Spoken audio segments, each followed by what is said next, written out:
মা ও শাশুড়ি মা বলে পৌষ ও মাঘ মাসে বড়ি দিলে বড়িটা খুব ভালো হয়, তাই ভাবলাম এবছর বড়ি দিচ্ছি সেটা তোমাদের সাথে শেয়ার করি।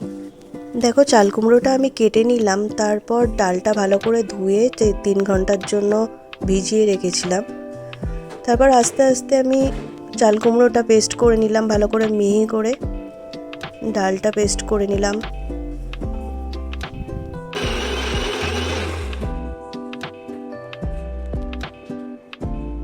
চাল কুমড়োটা পেস্ট করে নেওয়ার পরে একটা পরিষ্কার কাপড়ে করে ভালো করে ধুয়ে নিতে হবে, না হলে চাল কুমড়োটা টক হয়ে যাবে।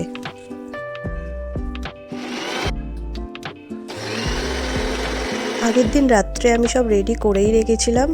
পরের দিন সকাল সকাল উঠে বাসি কাজ সেরে স্নান টান করে আমি ছাদে চলে গেলাম।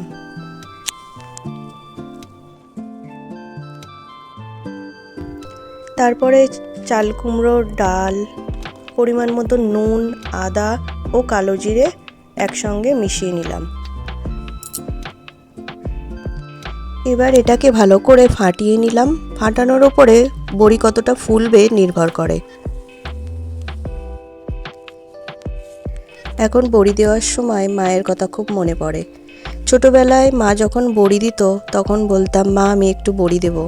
তখন মা বলতো, বড় হও, সেই দিতেই তো হবে, তাই এখন দিতে হবে না।